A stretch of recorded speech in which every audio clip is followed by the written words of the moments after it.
Okay, well, look, yesterday we highlighted this absolutely spectacular piece of fake news from The Sun.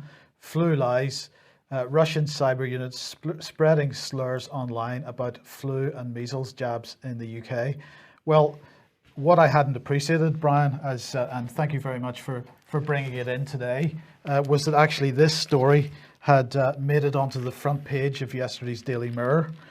So underneath The boob job. the boob job and the Bake Off, we had this story and multiple pages inside on it as well. Do you want to just read that headline, Mike? The headline says, Russia's lies over flu jabs in Britain. Kremlin puts lives at risk by spreading fear over vaccines. And inside they specifically single out the MMR vaccine in that case. So perhaps it's a good time to bring Graham Downing onto the programme. Welcome to the programme, Graham. What were your first thoughts when you saw that front page yesterday? Do you know what? I've got a horrible feeling in the pit of my stomach, because I thought, when you know people lie, it's one thing. When they do it so blatantly in a British newspaper, it's just a very disturbing feeling living in this country when we've got to that level. I mean, really, I think as I said to you earlier, Mike, does anybody actually believe this? That's the question. Is anybody actually truly believing this nonsense? Well, I think the answer to that is no. And I think, the more desperate we see these headlines become, the more it's going to become obvious to people what's going on around them. But Graham, let me bring this on screen. This was pushed out by the World Health Organization yesterday. And the headline is, why is vaccination important for addressing antibiotic resistance? And they say vaccines can help limit the spread of antibiotic resistance. The global increase in disease caused by drug-resistant bacteria due to the overuse and misuse of antibiotics is a major public health concern. It's more difficult and costly to treat antibiotic-resistant infections and people do not always recover. Vaccinating humans and animals is a very effective way to stop them from getting infected and thereby preventing the need for antibiotics. Making better use of existing vaccines and developing new vaccines are important ways to tackle antibiotic resistance and reduce preventable illness and death.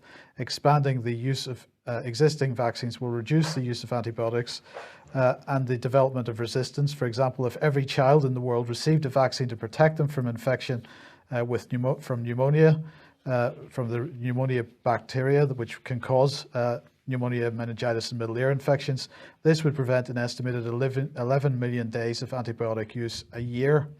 Vaccines against viruses such as the flu also have a role to play because people often take antibiotics unnecessarily when they have symptoms such as fever that can be caused by a virus. Now, can we start, Graham, just by answering this question? What do antibiotics have to do with viruses? Well, antibiotics won't treat a virus. So that's the first thing. You may argue that if you get ill and you get a virus, it makes you ill, and then you might be more prone to a secondary infection, and then they may have to be used. But the reason we're in this problem or in this mess is because the WHO and all the medical doctors in this country and around the world have been pumping these antibiotics out like sweets. And all the holistic doctors, the naturopathic doctors for many, many, many, many years, even Sir Alexander Fleming, it was in 1928, with benzyl penicillin, the man who invented all this stuff, well, at least in the West anyway, he said, look, when you use this stuff, you've got to be judicious. And they went, okay, then, and then they completely ignored him. So we have a problem which has been created, unfortunately, by the medical profession. And now, who do we go to solve it? Well, apparently we've got to go back to the medical profession, and now they're going to create another problem because they now want to vaccinate the world to clear up the first problem. So it's a very, very circular, going downward spiral, in my opinion. Okay, well, let's just have a look at a couple of the questions that they asked in this document. How can existing vaccines have an impact? And their answer that they give is that expanding the use of existing vaccines will reduce the use of antibiotics and the development of resistance. And this goes to the example that I gave a second ago, that every child in the world, if every child in the world received a vaccine to protect them from the pneumonia, the bacteria that causes pneumonia, that would reduce or prevent an estimated 11 million days of antibiotic use. Now, you've put some additional stuff on this.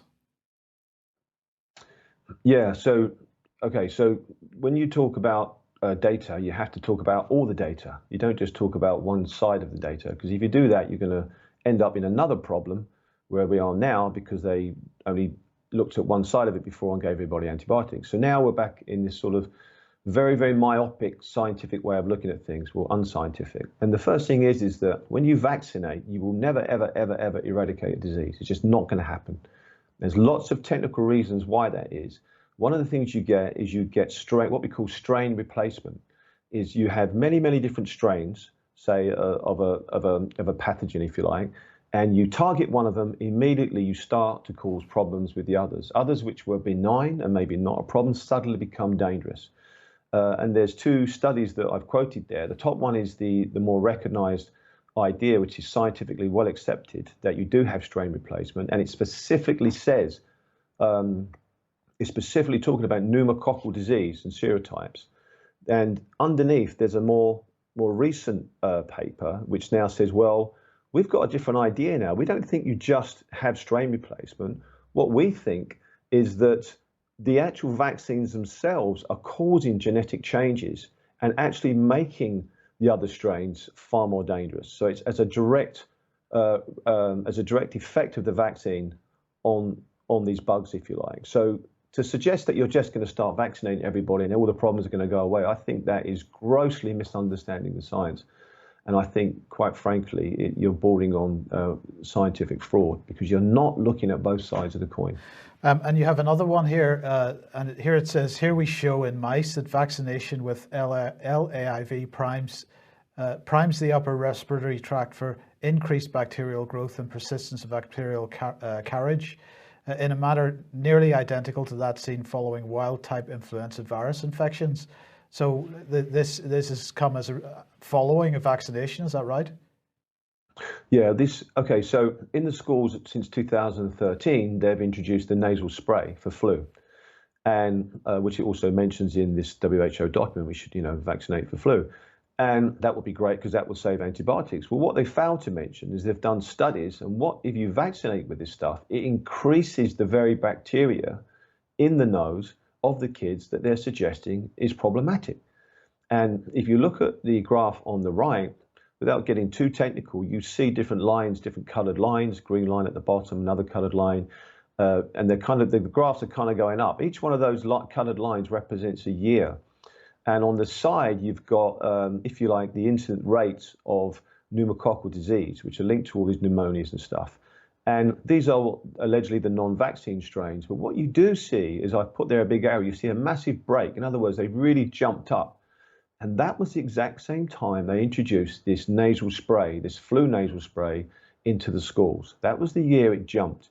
And as we see from the paper on the left, if you increase the very bacteria that cause pneumonia and pneumococcal disease, you may expect to see a jump. So we have scientific evidence suggesting it happens, and then we have actual real data showing that it may be happening. And other people can argue about this data, no problem with that. But to not even understand this, or not even highlight this and put this on the other side of the coin, once again, I think is incredibly myopic. And well, more papers here. The top one here saying that the vaccinated were significantly more likely than the unvaccinated to have been diagnosed with pneumonia. Yeah, trying to get a really good study which says, okay, let's just compare vaccinated kids to unvaccinated. And once again, I'm going to say this isn't a let's not vaccinate talk. I'm not doing that. I think the dogs had a vaccine. Yeah, just on cue. This is not that. I'm not suggesting you don't go get vaccinated. Talk to your GP, make your own decision, but be informed. I'm suggesting you need to look at all the evidence. This evidence was a small study, because they won't do these studies. And in this study clearly showed that the vaccinated were far healthier than the unvaccinated. And underneath, this is a paper that highlights a concept in immunology called original antigenic sin, is that if you vaccinate someone year on year for the flu, seasonal flu, you will alter the immune system in such a fashion this suggests that you may make it vulnerable to a pandemic, which means when a pandemic comes along, you're going to have a problem fighting it. compared to someone who hasn't been vaccinated. And this is all topsy-turvy. This is the complete opposite of what they're saying. So when you say, let's just vaccinate everyone, I'm highlighting you are going to cause more and more problems by doing that, possibly. Hold on, Graham. So if we listen to what the government has been saying on this for quite a number of years now, they're saying that there's a danger of a pandemic. There's one expected down the pipe at some point within the next few years. And therefore, we've all got to make sure that we're vaccinated because that is going to protect us from a pandemic. You seem to be saying that the scientific literature reports that actually quite the opposite is the case. Yeah, and different people will argue in the scientific literature. What I'm suggesting is they're quite deftly avoiding these papers and not telling you about these papers. These papers suggest very strongly, through a mechanism called original antigenic sin, that if you vaccinate someone year on year, you lock that immune system to just reacting to that very thing you're vaccinating for. And everyone knows that there are different strains, things change, you get something called immune escape, and you get other things as well, which allow different strains or slightly different variants to come into the system. And your immune system is going to be locked in to not recognizing it. And that's called original antigenic sin. And these papers suggest strongly that if you get that flu vaccine every year, when the pandemic comes along, you're not going to fare very well. Well, this one suggesting that schools are receiving the largest number of outbreaks or getting close to that? Okay, well, this is from Public Health England. So this is our data. They introduced the flu vaccine score in 2013. You look at the increase, that's over 2,600% increase in outbreaks since they introduced it.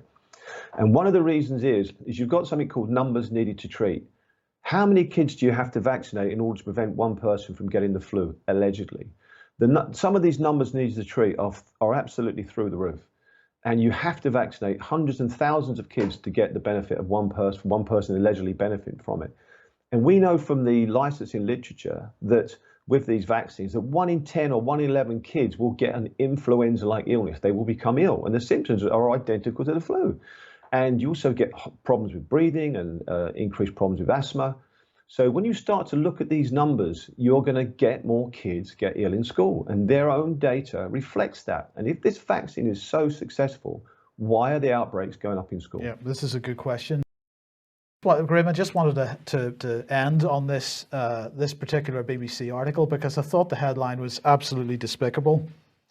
Give child super spreaders the flu vaccine, say experts, and they're pushing this idea that we need to vaccinate every child with this.